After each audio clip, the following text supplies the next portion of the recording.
It's great to be in the SEC, especially when you're playing for a national championship. Georgia Bulldogs, TCU Horned Frogs. This is the College Football National Championship episode. I'm going to give you my full preview, breakdown, and score prediction right here on the SEC Recap Podcast.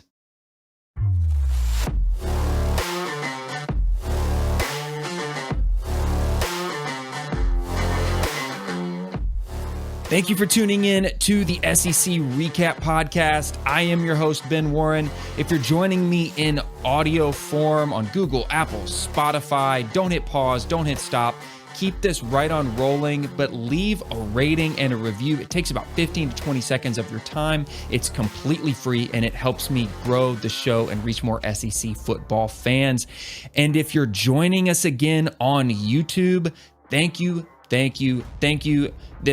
This bowl season was amazing. The channel just exploded in subscribers. We're over 200 now. Got just tons of engagement and interaction on every video. Might have to do some audience engagement awards because you guys were awesome. And if you're here for the first time, or if you're here for the second, third, or fourth time, and you haven't subbed to the channel yet, take a chance, hit that thumbs up. I'd love to get 20, 30 likes on every video and sub to the channel. I just like talking about college football the way most fans love talking about college football. And you guys interacting with this and dropping your comments and your scores, even when you say some not nice things, doesn't matter. It just makes the show run, and I'm thankful for all of you. All right. No more wasting time. I know exactly why you're here. You're either a Georgia fan or you're a TCU fan, and you're here to hear me say some nice things about your team. Well, you're both in luck. I'm going to say some nice things about both of you. So let's get right into the matchup. TCU, man, what a story. Blazing their way past Michigan in the Fiesta Bowl to earn their way to a national championship under first-year head coach Sonny Dykes. And Dykes has had some success prior to arriving at TCU as a head coach, but going 13-1, playing for a national championship, I think that exceeds all expectations most people could have for you in your first year. Georgia Bulldogs, they are back to defend their title of national championship. They earned their way in by way of a spectacular fourth quarter comeback against Ohio State in the Peach Bowl. If you didn't see that game, pause this video. Don't close out the tab. Don't exit out. Just pause it. Open up a new tab. Go watch the highlights of that game, especially that fourth quarter. Then come back and resume this episode so you'll just have an idea of what transpired in that game. It was some of, if not the best, college football playoff football I have ever seen. So I originally thought we might go back and recap how the SEC did in all the bowl games. I think I'll save that for another episode. I think there's a few fans out there of certain teams who may not be too eager to relive the results of their bowl game. I know a lot of fans are eager to keep living in the results of their bowl games, but we've got a lot of time between now and next season. I think we'll just save that for a future episode, maybe next week when we're filling some content. So we will dive straight into this matchup. And as always, I like to start with the offense. Now, if you're listening in audio form, you can always click the episode article link in the description. That will take you to my articles page, and you can follow along with the stat graphics. And a couple people have pointed out that when reading these articles, what I'm saying is almost verbatim or very similar to what you read in the article. And I do that because some people are audibly challenged. They're deaf or they're hearing impaired, and they may not be able to listen to the audio version of the podcast, or just watching along on YouTube isn't fun with subtitles. So I write as closely as I like to talk so that people who are hearing impaired can follow along and read with the same tone and cadence and pacing that I use when I speak. So that's why I do it. As always, these graphics I do for free for you guys. Always, I love having a nice visual. Georgia and TCU, both top 10 scoring offenses. Georgia, the number 8 scoring offense in the country, 39.5 points per game, 39.4 to be exact, on 495 total yards per game. TCU, the number 4 scoring offense, 41.1 points per game on 474 total yards per game. So we are really close. We're within a point and a half on points per game average, and we're within 21 yards on yards per game average. So number 4, number 8, those are a lot closer than maybe that 4 spot difference would suggest. So let's break it down. Georgia with the number 15 passing attack in the country in terms of yards, 293 yards per game, while TCU has the number 29 passing attack. Both very good. Again, about 20 yards difference. Georgia, 27 passing touchdowns on the season. TCU with 33 passing touchdowns on the season. In terms of the run game, Georgia number 22 in the country, 202 yards per game. And TCU, 204 yards per game on the ground. That's good for 19 in the country. Georgia has 39 rushing touchdowns. TCU has 36 rushing touchdowns on the season. Georgia -2 turnover margin. That's not great. It's not awful. You definitely would rather be neutral or positive in that stat category, but that's not a game changer there for the Bulldogs. They are still very efficient. We'll talk about efficiency here a little later on in this episode, but all of these numbers are so close, guys. I cannot give a strong advantage to either team. These are two very different styles of offenses. TCU more reliant on those big plays, those big chunk plays. Georgia perfectly capable of doing that themselves, but Georgia much more likely to, run up a couple touchdowns on you and then just lean on you with their ground game. So I am not giving an advantage to either team here in terms of offense. This is pretty neutral. Different, but neutral. So to see where the real difference is, let's in turn look at the defense, and you'll right away see what I'm talking about here. Georgia with the number 5 scoring defense in the country, TCU number 64. So Georgia top 5, TCU kind of dead middle in terms of scoring defense in the FBS. Let's break down Georgia first. 14.8 points per game allowed. That is suffocating. 305 total yards given up to opponents on average. Now, the best part about this Georgia defense is that rushing defense. I had to double check this stat to make sure I wasn't looking at bad data. Georgia allows just 80 rushing yards a game on average to opponents. That is good for number 2 in the country. They have only given up 6 rushing touchdowns on the season. I had to double take to check that number. It is true. The most rushing yards they gave up this season was in week 1 to Oregon. They allowed 140. They have only allowed over 100 yards, I think, just 2 or 3 times since then. They gave up, I think, 120 or 119 to Ohio State. So versus some really good, talented offenses, this rushing defense has just been locked down. That is a problem for TCU. Now, one stat that skews this Georgia defense back the other way, but not much, is that passing defense. Georgia has the number 66 passing defense in the country. They give up 224 yards per game through the air, 15 passing touchdowns allowed. We'll talk about this a little bit more, but that puts them dead middle of the FBS. We have seen some teams throw on Georgia effectively. Most recently, Ohio State, LSU in the SEC championship game, and even Florida threw for like 274. I mean, that's not shattering any records there, but Florida, not a strong passing team, was able to put up some yards against Georgia. However, they are still locked in that top 5 in scoring defense. They have just been so good all season. Let's take a look at TCU. Number 64 scoring defense in the country. Big difference in points per game. 26.4 points per game given up to opponents on 395 total yards per game allowed. They have the number 93 passing defense. So not a good passing defense. That is back third in the FBS. 243 passing yards per game allowed. They've given up 21 passing touchdowns through the air. And they have the number 70, again, that's back half of the FBS, rushing defense, 151 rushing yards per game given up, 24 rushing touchdowns allowed. One good thing I will say, though, is that +9 turnover margin for TCU. They have capitalized on turnovers.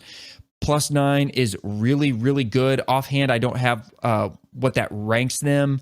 I would say it's probably like top 20 to 30 or so in the FBS in turnover margin. So +9 is really, really good, but that is not good enough to swing this defensive advantage remotely in their favor. All of these numbers favor Georgia. So I'm giving the defensive advantage clearly to Georgia. So quick recap, offensive advantage, I'm calling that neutral. Defensive advantage, I'm going heavy with Georgia here. All right. This is normally when I would do injuries, opt-outs, and transfers as I was covering for all of the other bowl games. But injuries is the primary designation here. Don't really have any new opt-outs or transfers. Hopefully, since both teams are playing for a national championship, you would hope that that takes precedence over the transfer portal, and it does. So we'll look at injuries, starting with Georgia here. A big one. Saw this happen during the game. Tight end Darnell Washington, some kind of left ankle injury. He was seen on crutches following an exit from the Peach Bowl matchup against Ohio State. He has 27 receptions for 426 yards and 2 touchdowns on the year. He is a big, big presence on that offensive line. Guys, while I'm recording this, I do not have updated availability information. So by the time you're watching this, he could have been declared ineligible or inactive or active for this game. I don't have that information on hand while I'm recording this. I might update that in the video comments when that comes out. For TCU, also a significant injury here. Running back Kendre Miller, he had a right knee injury. He did receive treatment at halftime, and he returned for the first series of the second half, but that was just 1 carry for 1 yard before exiting the game again. Maybe they were just trying to test out how severe that injury was. If he came back in for a series, maybe that gives you a little bit of optimism. Again, I don't have his most up-to-date availability status. That will probably come out in between the time I record this and the time you see this. Kendre Miller, 224 carries for 1,399 yards, 17 touchdowns on the year. That is good for 14th in the FBS. Okay, not a huge part of their passing game, 16 receptions for 116 yards on the season. We'll look at who's going to step up in place for him coming up here when we talk about key players. And again, I'll go back to Georgia. And let me toss up some side-by-side stats here there we go. While I kind of talk about the key players. For Georgia, I'm just going to shout out some position groups here. I mean, Brock Bowers does Brock Bowers things, and Kenny McIntosh does Kenny McIntosh things. Like, I could talk forever about some of these offensive guys, but I want to really quickly shout out the Georgia defense, particularly from the Peach Bowl. They had 4 different players record a sack, 2 linebackers, a DB, a defensive lineman, against an Ohio State offensive line that had only allowed 8 sacks on the year up to that game. That was good for like 3rd or 4th in the FBS. Man, that Georgia defense, they had it rolling.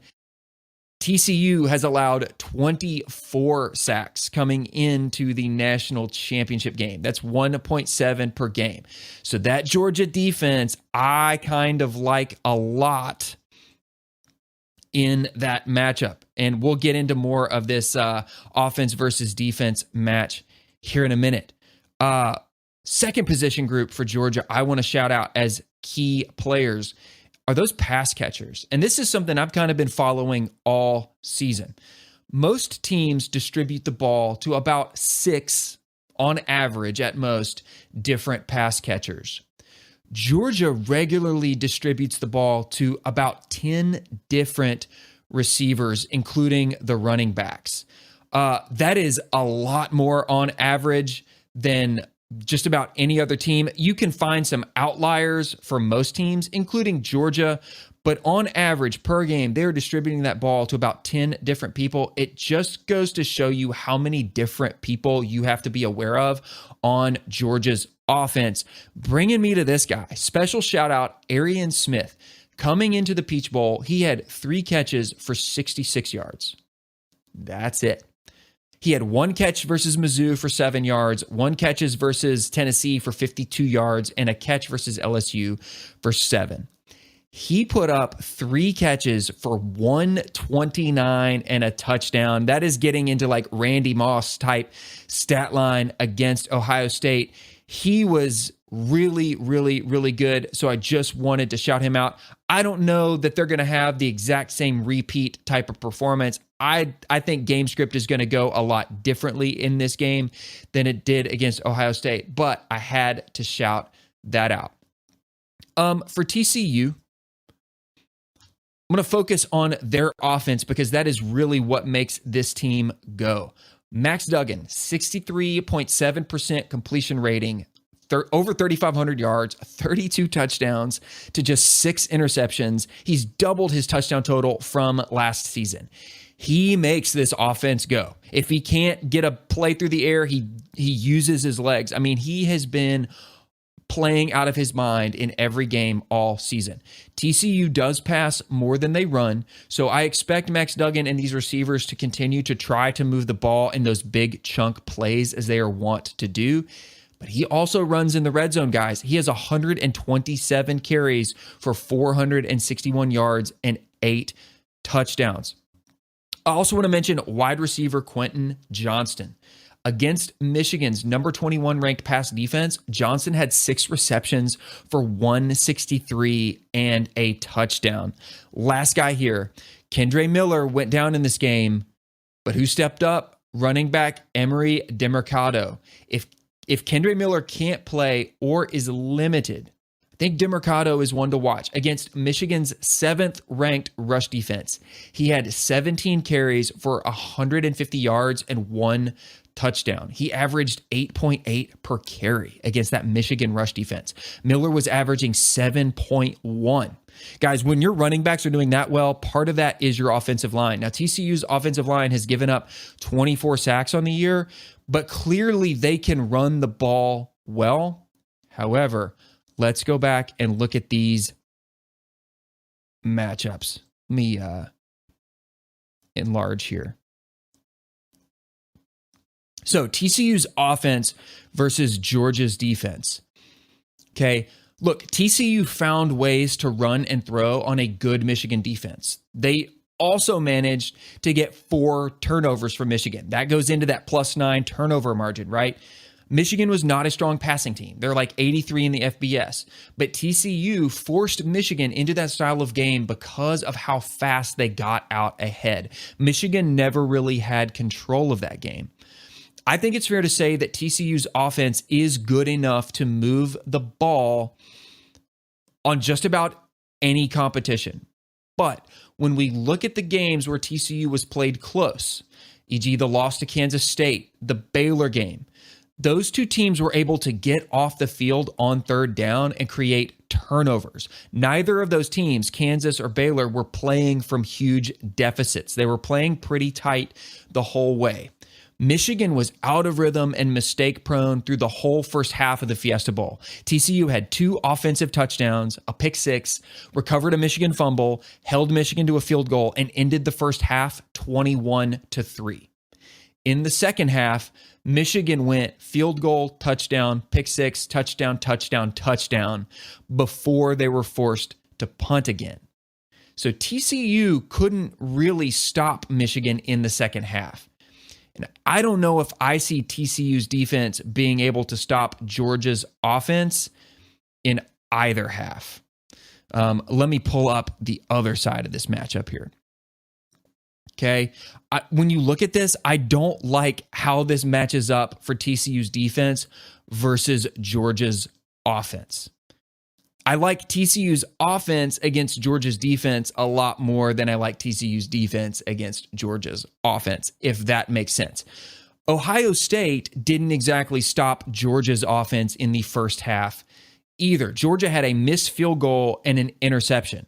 They scored on every other possession and didn't punt until the second half. Okay, so Georgia forced the Ohio State offense to punt 3 times in the first half and twice in the second half. Georgia was like playing from behind, but it was still pretty close. They overcame that fourth quarter gap to close that game, but Georgia and Ohio State were playing a lot tighter than Michigan and TCU were playing. Georgia is the 4th most efficient offense in the country per ESPN. Ohio State is number 1. Georgia also has the 2nd most efficient defense in the country, while TCU is 18th.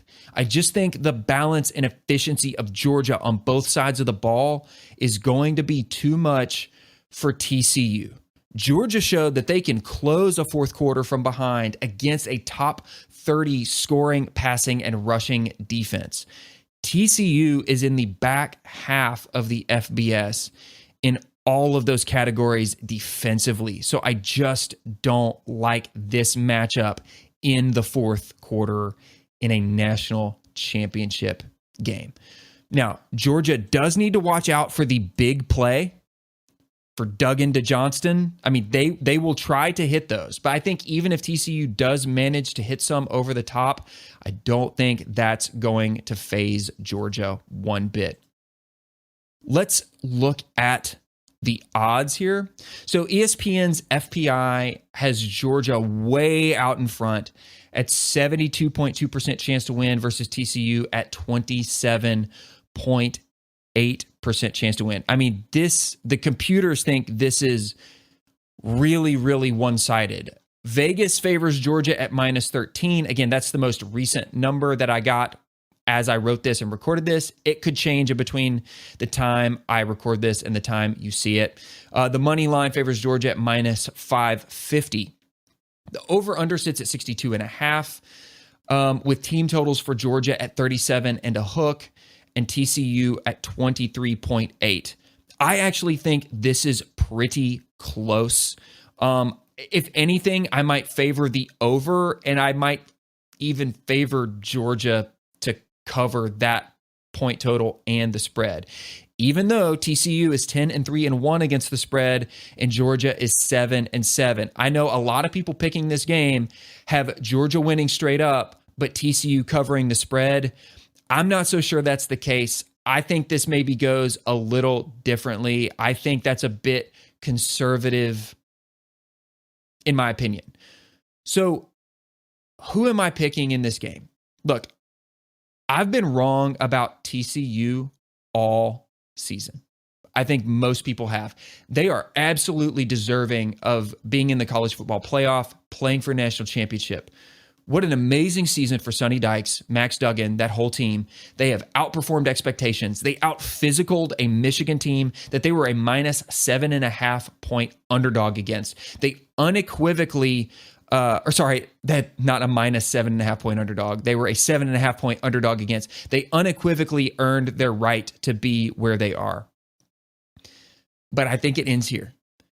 I think this could be a great game. It wouldn't surprise me for TCU to play this close for a half, to hit some big plays, but I just think Georgia pulls away, and I'm inclined to think that Georgia even covers the 13. I think TCU tries to pick up big plays early on to get that lead and to play into that shootout type script that they've basically done and been successful at all year. It's possible they can have some success here against Georgia's passing defense if TCU's offensive line can give Duggan some time. I mean, LSU threw for over 500 yards and 3 touchdowns through the air against Georgia. Ohio State threw for almost 350 yards and 4 touchdowns through the air against Georgia. So TCU can definitely attack Georgia through that style of game.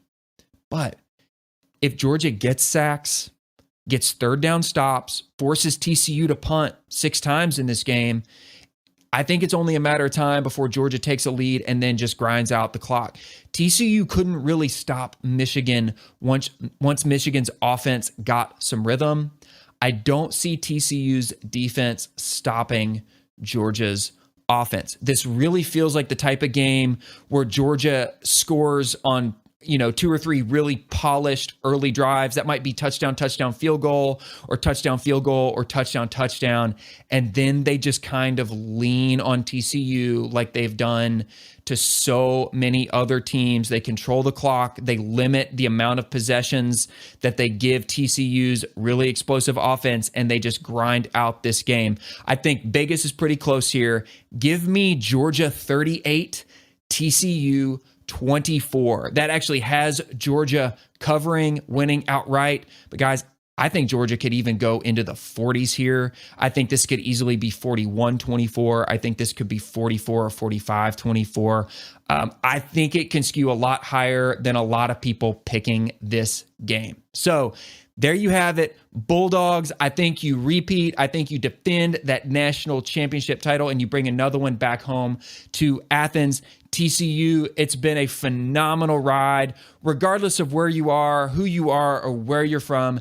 Thank you for tuning into this episode of the SEC Recap Podcast. I will be back with you all offseason, not only talking football, recruiting, spring practices, heading into next season, but we're also going to be covering basketball and March Madness. We are now into SEC conference play, so I'm excited to dig into all of that with you guys this season. Thank you so much. Have a great week. Have a great weekend. Don't forget to follow on Twitter at SEC Recap. Like, sub to the channel if you haven't already. I will catch you on the next episode. Enjoy the national championship game. This is the last football we get for 9 months. I'll catch you on the next one right here on the SEC Recap Podcast.